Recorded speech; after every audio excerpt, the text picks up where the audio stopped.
जय श्री राम। नवम सर्ग। पुत्र के लिए अश्वमेध यज्ञ करने की बात सुनकर सुमंत्र ने राजा से एकांत में कहा, महाराज, एक पुराना इतिहास सुनिए। मैंने पुराण में भी इसका वर्णन सुना है।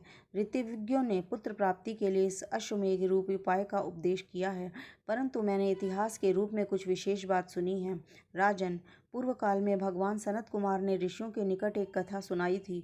वह आपकी पुत्र प्राप्ति के संबंध रखने वाली है।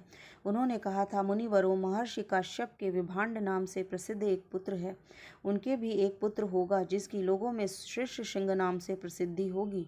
वे ऋष्यशृंग मुनि सदा वन में ही रहेंगे और वन में ही सदा लालन पालन पाकर बड़े होंगे। सदा पिता के साथ रहने के कारण विप्रवर ऋष्यशृंग दूसरे किसी को नहीं जानेंगे। राजन, लोक में ब्रह्मचर्य के दो रूप विख्यात हैं और ब्राह्मणों ने सदा उन दोनों स्वरूपों को वर्णन किया है। एक तो है दंड, मेखला आदि धारण रूप मुख्य ब्रह्मचर्य, और दूसरा है ऋतुकाल में पत्नी समागम गौण ब्रह्मचर्य। उस महात्मा के द्वारा उक्त दोनों प्रकार के ब्रह्मचर्यों का पालन होगा। इस प्रकार रहते हुए मुनि का समय अग्नि तथा यशस्वी पिता की सेवा में व्यतीत होगा।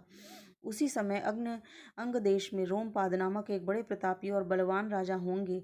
उनके द्वारा धर्म का उल्लंघन हो जाने के कारण उस देश में घोर अनावृष्टि हो जाएगी, जो सब लोगों की अत्यंत भयभीत कर देगी। वर्षा बंद हो जाने के बाद राजा रोमपाद को भी बहुत दुख होगा।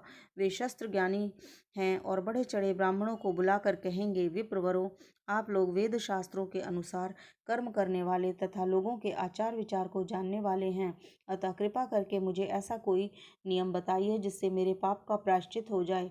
राजा के ऐसा कहने पर वे वेदों में पारंगत विद्वान सभी श्रेष्ठ ब्राह्मण उन्हें इस प्रकार सलाह देंगे, राजन, विभांडक के पुत्र ऋष्यशृंग वेदों के पारगामी विद्वान हैं। भूपाल, आप सभी उपायों से उन्हें यहाँ ले आइए। बुलाकर उनका भली भांति सत्कार कीजिए। फिर एकाग्रचित्त होकर वैदिक विधि के अनुसार उनके साथ अपनी कन्या शांता का विवाह कर दीजिए। उनकी इस बात को सुनकर राजा इस चिंता में पड़ जाएंगे कि किस प्रकार उन शक्तिशाली महर्षि को यहाँ लाया जा सकता है। फिर वे मनस्वी नरेश मंत्रियों के साथ निश्चय करके अपने पुरोहित और मंत्रियों को सत्कार पूर्वक वहां भेजेंगे। राजा की बात सुनकर वे मंत्री और पुरोहित मुंह लटकाकर दुखी हो यूं कहने लगेंगे कि हम महर्षि से डरते हैं, इसलिए वहां नहीं जाएंगे। यूं कहकर वे राजा से बड़ी अनुनय विनय करेंगे। इसके बाद सोच समझकर वे राजा को योग्य उपाय बताएंगे और कहेंगे कि हम उन ब्राह्मण कुमार किसी उपाय से यहाँ ले आएंगे। ऐसा करने से कोई दोष नहीं घटित होगा। इस प्रकार वेश्याओं की सहायता से अंगराज मुनि कुमार ऋष्यशृंग को अपने यहाँ बुलाएंगे। उनके आते ही इंद्रदेव उस राज्य में वर्षा करेंगे। फिर राजा उन्हें अपनी पुत्री शांता समर्पित कर देंगे। इस तरह ऋष्यशृंग आपके जमाता हुए, वे ही आपके लिए पुत्रों को सुलभ कराने वाले यज्ञ कर्म का संपादन करेंगे। यह सनत कुमार जी की कही हुई बात मैंने आपसे निवेदन की है।